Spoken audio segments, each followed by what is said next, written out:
கேள்வி பார்வையாளருக்கு வணக்கம். இந்த நேர்காணலில் நாம் சந்திக்க இருக்கும் சிறப்பு விருந்தினர் அண்ணா திராவிட மக்கள் முன்னேற்ற கழகத்தின் பொதுச் செயலாளர் வழக்கறிஞர் பசும்பொன் பாண்டியன் அவர்கள். சார் வணக்கம். வணக்கம். இந்தியாவினுடைய 79வது சுதந்திர தினத்தை முன்னிட்டு பிரதமர் நரேந்திர மோடி அவர்கள் பேசும்போது இந்த முறை அதிக நேரங்கள் பேசியிருந்தாங்க கடந்த ஆண்டை விட. முக்கியமாக பார்த்தோம்னா ஆர்எஸ்எஸ் பற்றி பேசின அந்த கருத்தானது தற்போது சர்ச்சையை எழுப்பி வருகிறது. ஆர்எஸ்எஸ் எப்போது சுதந்திரத்திற்காக போராடியது என்ற மாதிரியான பல்வேறு கேள்விகளை கூட காங்கிரஸ் உள்ளிட்ட எதிர்கட்சிகள்லாம் கண்டனம் தெரிவிச்சுட்டு வராங்க. கூடுதலாக பார்த்தோம்னா பிரதமர் மோடி அவர்கள் போலாரம் சூட்டுவதே தன்னுடைய பகுதியை தக்க வைத்து கொள்ளதான் என்ற மாதிரியான ஒரு கருத்து வருது. இந்த சம்பவத்தை நீங்கள் எப்படி சார் பார்க்குறீங்க? ஆர்எஸ்எஸ் வரலாறு என்பது இரத்த கரை படிந்த ஒரு வரலாறு. கடவுளின் பெயரால் மக்களை பிளவுபடுத்தி அதன் மூலமாக கலவரம் தூண்டி அந்த கலவரத்தின் மூலமாக இரத்தம் குடிக்கின்ற ஒரு இரத்த காடேரி அமைப்பு தான் ஆர்எஸ்எஸ் அமைப்பு. மோடி ஆர்எஸ்எஸ்ஸில் வளர்ந்தவர், பயின்றவர் என்ற காரணத்திற்காக அவர் பாஜக மேடைகளில் ஆர்எஸ்எஸ்ஸை புகழ்ந்து பேசலாம், தனிப்பட்ட மேடை அமைச்சு அவர் பேசலாம். சுதந்திர தினத்தை கொடியேற்றி வைத்துவிட்டு சுதந்திர தின கொடியை ஏற்க மறுத்து வருகின்ற ஆர்எஸ்எஸ் இந்த கொடியை ஏற்றுக்கொள்ளாத அமைப்பு ஆர்எஸ்எஸ், இந்திய நாட்டின் சுதந்திரத்தை எதிர்த்த ஆர்எஸ்எஸ், இப்பொழுதுதான் ஆர்எஸ்எஸ்ஸின் தலைமை நாக்பூர் தலைமையில் ஒரு 2-3 வருஷத்துக்கு முன்னாடி கொடியை ஏற்றிருக்காங்க, சுதந்திர கொடியை. இன்றைக்கு ஆர்எஸ்எஸ் உடைய சித்தாந்தங்களில் ஒன்று இந்த தேசிய கொடி மாற்றப்பட வேண்டும் என்பது. செங்கோட்டையிலே தியாகசீலர்கள் ரத்தம் சிந்தி தூக்குமேடையை துச்சமென மதித்து இந்த நாட்டின் சுதந்திரத்திற்காக சுவாச காற்றை மரணத்தை எய்திய அந்த மாவீரருடைய தியாக கொடியை திருப்பூர் குமரன் போன்றவர்கள் ஏந்திய இந்திய சுதந்திரத்துக்காக மடிந்த திருப்பூர் குமரன் போன்றவருடைய தியாகத்தை கொச்சைப்படுத்துகின்ற வகையில் சுதந்திர தியாகத்தை மதிக்காத ஆர்எஸ்எஸ் அதன் புகழ் பாடுகின்ற இடமாக செங்கோட்டையிலே சுதந்திரத்தை மோடி பேசியது வரலாற்று தவறு. 79வது சுதந்திர விழாவில் மோடி பேசியது, ஆர்எஸ்எஸ்ஸை புகழ்ந்து பேசியது ஒரு கருப்பு அத்தியாயம். இந்தியாவின் சுதந்திர தினத்தில் 79வது சுதந்திர தினம் நம்முடைய மோடி அவர்கள் ஆகஸ்ட் 15 அந்த நாள் இந்திய நாட்டிற்கு ஒரு கருப்பு நாள் என்று நான் அறிவிக்கின்றேன். அதில் அவர் பேசியது, இந்த ஆர்எஸ்எஸ் என்ற அமைப்பு 100 ஆண்டுகள் இந்த நாட்டிற்கு சேவை புரிந்திருப்பதாக சொல்லுகிறார். ஆர்எஸ்எஸ்ஸின் சேவை என்ன? சுதந்திரத்திற்கு போராடிய அமைப்பா? இந்திய நாட்டிற்கு சுதந்திரம் வேண்டும் என்று போராடியவர்களா?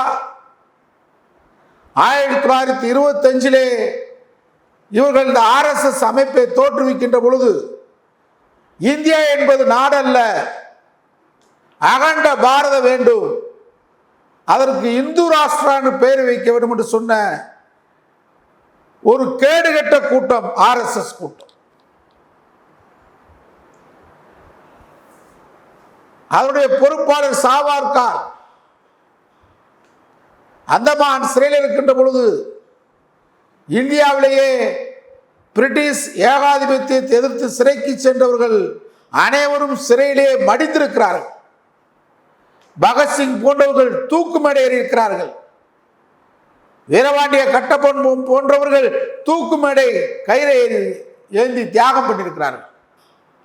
ஆனால் சாவர்கர் அந்தமான் சிறையிலிருந்து பிரிட்டிஷ்காரனுக்கு கடிதம் எழுதி, நான் மன்னிப்பு கேட்டுக் கொள்கிறேன், இந்த நாட்டில் நீங்கள் தான் ஆள வேண்டும் என்று பிரிட்டிஷ்காரனுடைய பூட்ஸ் காலை நக்கிய கூட்டம் ஆர்எஸ்எஸ் சாவர்கர் கூட்டம். அவன் எப்படி நீ தியாகம் சொல்ற, அவன் எப்படி வீர சாவர்கர் சொல்ற? அதை விட கேவலம் நேற்றைக்கு கேவலத்தை அசிங்கத்தை அரங்கேற்றுகின்ற வரலாற்றை திருடுகின்ற வரலாற்றை மறைக்கின்ற ஒரு வேலையிலே பாஜக ஈடுபட்டு வருகின்றது. நேற்றைக்கு ஒன்றிய அரசுடைய சுதந்திர தின பதாகையில் சாவார்கர், அதாவது சுதந்திர தின விளம்பர பதாகையில் மகாத்மா காந்தியின் புகைப்படத்தை விட அவரை கொலை செய்த வழக்கில் குற்றம் சாட்டப்பட்ட கோலை சாவார்கருடைய பகம் மிகப்பெரிய புகைப்படம் வைக்கப்பட்டிருக்கு. நாட்டு மக்கள் எண்ணி பார்க்கணும். இங்கே சொல்கிறாங்க சில பேர், தமிழ்நாட்டில் தாமரை மலர்ந்தால் இதான் கதி. மகாத்மா காந்தி படம் இவ்வளவு சிறுசு, சாவார்கர் படம் எவ்வளோ பெருசு. எந்த அமைப்பு? பெட்ரோலியம் மற்றும் இயற்கை எரிவாயு துறையானது ஆகஸ்ட் 15 சுதந்திரத்துக்கு வைத்த விளம்பர பதாகை ஒன்று வெளியிட்டது. அதில் மகாத்மா காந்தி, மாவீரன் பகத்சிங், நம்முடைய நேதாஜி, இங்கே சில பேர் நாங்கள் முத்துராமலிங்க தேவர் நேதாஜிக்கு பாடுறா, நேதாஜி படம் எவ்வளோ உண்டு. வெள்ளைக்காரன் கால பூட்ச கால நக்கி பிழைத்த பிழை பூஜை வாங்கி பிழைத்து மன்னிப்பு கேட்ட சாவார்கர் படம் எவ்வளோ பெரிய படம். வெள்ளைக்காரனை எதிர்த்து வெளிநாட்டிலே சென்று ஹிட்லரை சந்தித்து இரண்டாம் உலகப் போரின் போது இந்தியாவில் புகுந்து வெள்ளைக்காரனை விரட்டியடிப்பதற்காக படை திரட்டி வந்தாரே நேதாஜி சுபாஷ் சந்திர போஸ். அந்த படைக்கு தெற்கு சீமையிலே முத்துராமலிங்க தேவர் படைக்கு ஆளை அனுப்பினார்.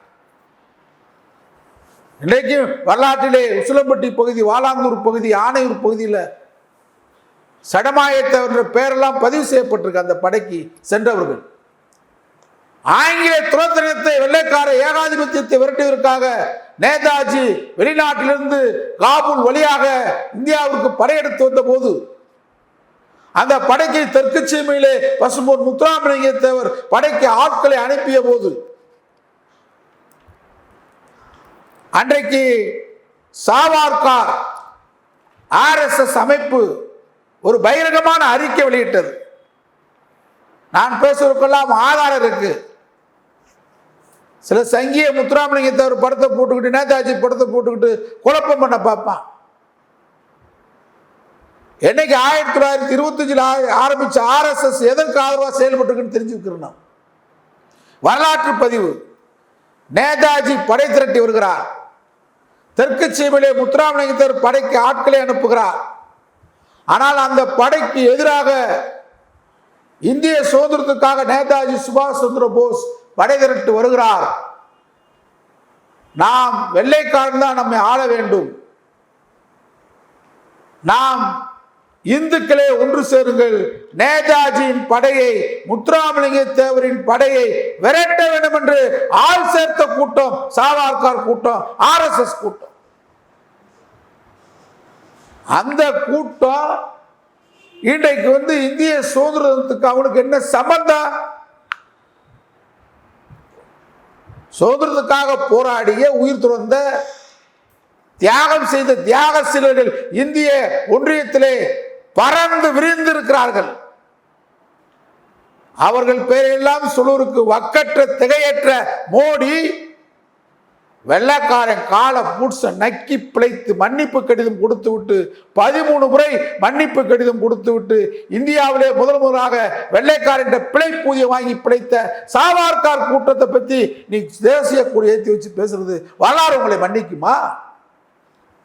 வரலாறு எப்படி உங்களை ஏற்றுக்கொள்ளும்? இவர்கள் தான் இப்பொழுது ஒரு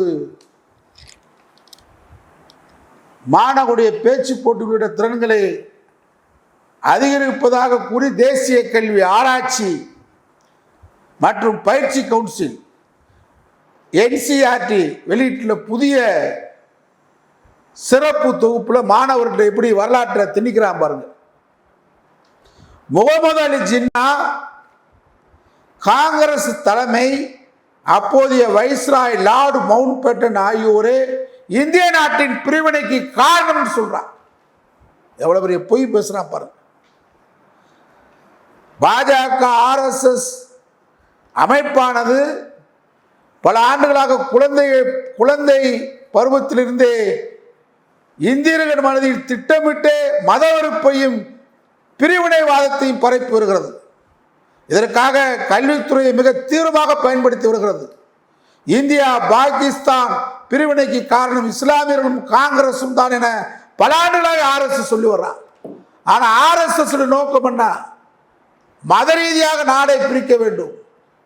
இந்து ராஷ்டிரா இஸ்லாமியர்கள் வாழக்கூடிய பாகிஸ்தான் என்று பிரிக்கணும்னு சொன்னது RSS.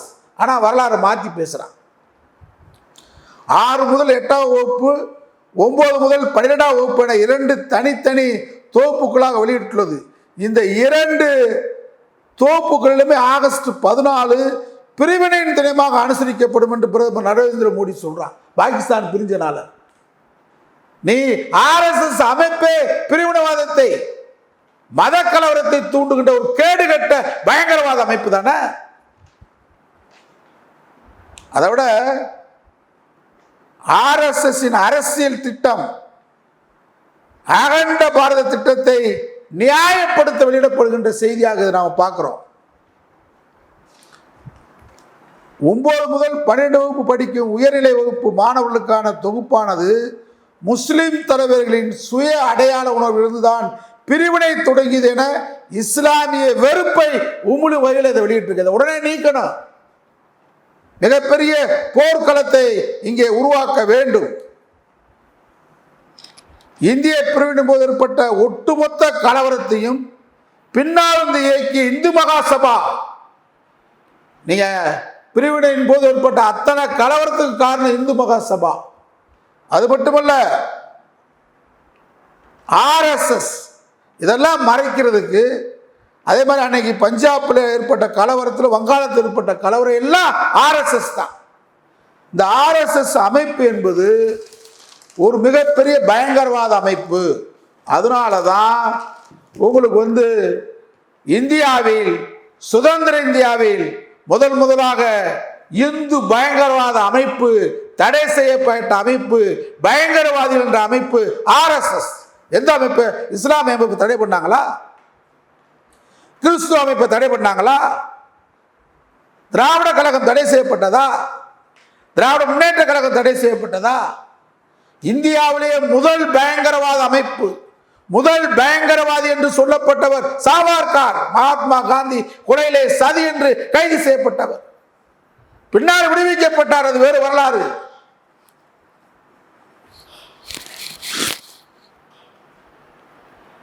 கோட்சே யார்? கோட்சேக்கு பயிற்சி கொடுத்ததாக சொல்லப்பட்டது யார்? கோட்சே தம்முடைய நீதிமன்ற வாக்குமூலம் என்ன?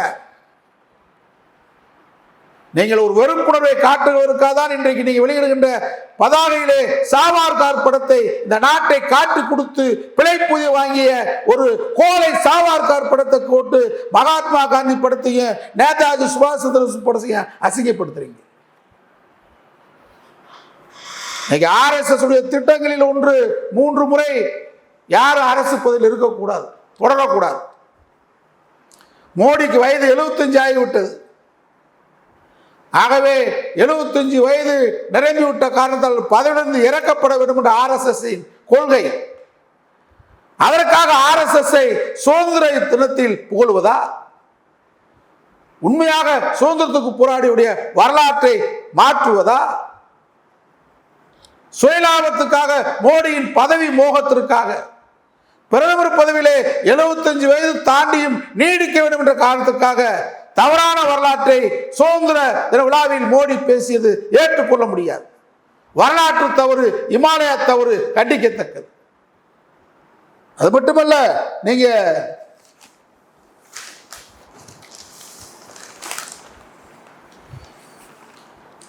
1982ஆம் ஆண்டு தமிழ்நாட்டில் மண்டைக்காடு கலவரம் சம்பந்தமாக தமிழக அரசால் அமைக்கப்பட்ட ஓய்வு பெற்ற சென்னை உயர்நீதிமன்ற நீதிபதி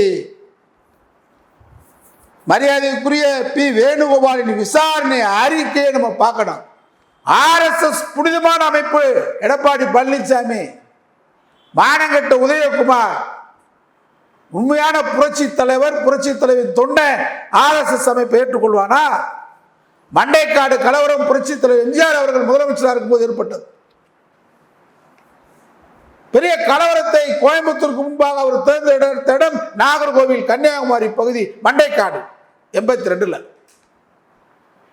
புரட்சி தலைவர் சட்டமன்றத்தில் பேசினார் எம்ஜிஆர். மானங்கட்ட எடப்பாடி பழனிசாமி சட்டமன்ற குறிப்பு எடுத்துப்பார். RSS ஒரு பயங்கரவாத அமைப்பு, தடை செய்ய வேண்டும் என்று சொன்னார். அப்போது அவர் டெல்லிக்கு முதலமைச்சராக எம்ஜிஆர் அவர்கள் டெல்லியிலே தமிழ்நாடு இடத்திலே தங்கியிருக்கும் போது RSS காரர்கள் எம்ஜிஆரை தாக்குவதற்கு எம்ஜிஆரை சூழ்ந்து கொண்டார்கள். அப்போதுதான் எம்ஜிஆர் டெல்லியிலே பேட்டி கொடுத்தார்.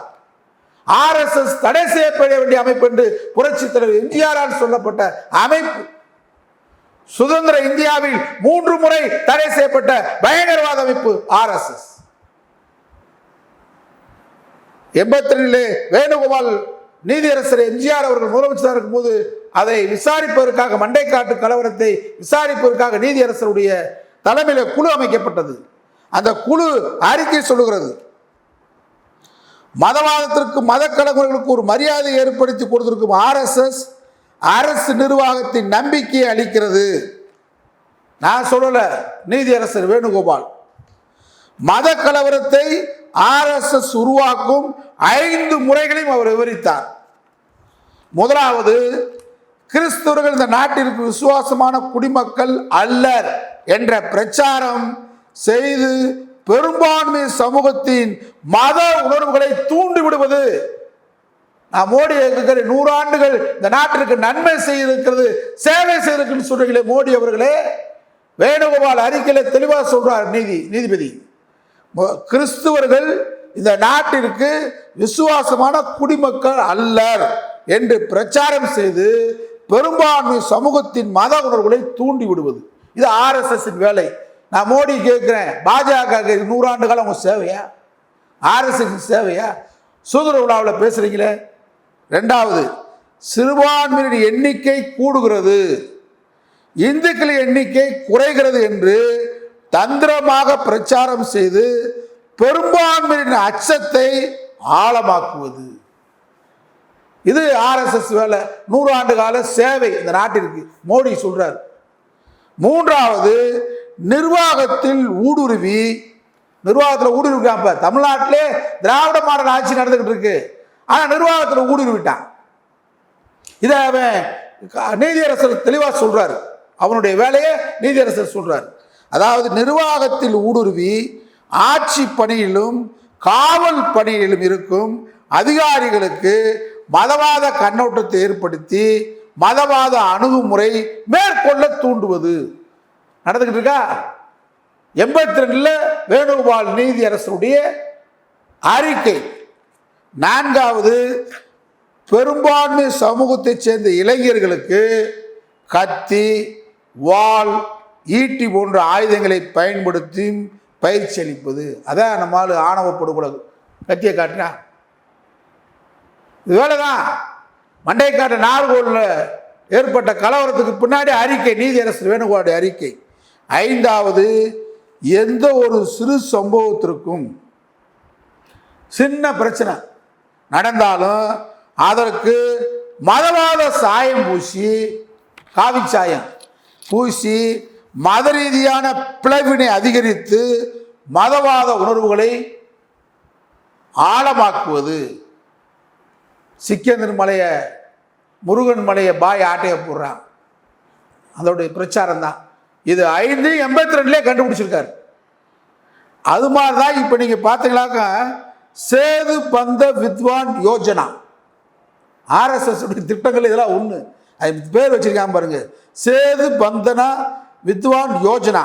இதுல நீங்க குருகுலத்தில் 5 ஆண்டுகள் படித்தவர்கள் பிஜி யூஜி இல்லாமலேயே IIT நிறுவனங்களில் ஆராய்ச்சியாளர்களாக சேரலாம். குருகுலம் கொண்டு வந்துட்டானா? இதாண்டா சொல்ற மனுநீதி. மனுநீதி ஆட்சி, சனாதன ஆட்சி, மனு ஆட்சி. சூத்திரனை சூத்திரனாக்கி, மீண்டும் பஞ்சமனாக்கி, மீண்டும் சத்திரனாக்கி, வைசியனாக்கி, பார்ப்பன ஆட்சி இங்கே ஊடுருவதற்காக RSS 100 ஆண்டுகள் திட்டத்தை இன்றைக்கு 79வது சுதந்திரத்தில் மோடி அம்பலப்படுத்துகிறார். RSS சேவை பெரிய சேவை. என்ன சேவை நீங்க பாத்தீங்களா? இந்த சேது பந்த் வித்வானா யோஜனால குருகுலத்தில் 5 வருஷம் படிச்சா, ப்ரீகேஜி, யூகேஜி, எல்கேஜி, 10th +2 எதுவும் தேவையில்லை படிச்சா நீங்க IIT நிறுவனங்கள் ஆராய்ச்சியாளர் சேரலாம் என்று சொல்வது ஜனநாயகம், அறிவியல், மதச்சார்பற்ற கோட்பாடுகளுக்கு விரோதமான திட்டம்தான் ஆர்எஸ்எஸ். இந்த நாட்டிற்கு ஒவ்வாத கட்சி பாரதிய ஜனதா. இந்த நாட்டிற்கு இருக்கக்கூடாத அமைப்பு, தடை செய்யப்பட வேண்டிய அமைப்பு ஆர்எஸ்எஸ். அதனாலதான் நம்ம ஆர்எஸ்எஸ்ஐ இன்றைக்கு கடுமையாக விமர்சனம் பண்றதுக்கு காரணம், மகாத்மா காந்தி கொலைக்கு சரியான கட்சி. அதை நியாயப்படுத்தி இன்றைக்கு கோட்சேக்கு புகழ் பாடுகின்றவர்கள், கோட்சேக்கு பயிற்சியாளராக இருந்து வெள்ளைக்காரன் காலில் விழுந்து நக்கி பிழைத்த ஒரு கோலை சாவார்காரை வீரன் சவார்கார் என்று இன்றைக்கு புகழ் பாடுகின்ற ஒரு கேடுகட்ட கூட்டம் ஆர்எஸ்எஸ். ஒரு பயங்கரவாத அமைப்பு ஆர்எஸ்எஸ். ஜனநாயகத்துக்கு விரோதமான அமைப்பு, மனிதாபிமானத்துக்கு விரோதமான அமைப்பு, சாதி மதங்களின் பெயரால், கடவுளின் பெயரால் மக்களை மடையலாக்குகின்ற அமைப்பு. ஆகவே ஆர்எஸ்எஸ் அமைப்பு மீண்டும் தடை செய்யப்பட வேண்டிய அமைப்பு. அந்த அமைப்பு இந்த தேச ஒற்றுமைக்கு, ஜனநாயகத்திற்கு, அம்பேத்கர் எழுதிய அரசியல் சட்டத்திற்கு முற்றிலும் விரோதமான அமைப்பு. அந்த அமைப்பை மோடி புகழ்ந்து பேசுவதை வன்மையாக கண்டிக்கின்றேன். நன்றி சார். நன்றி.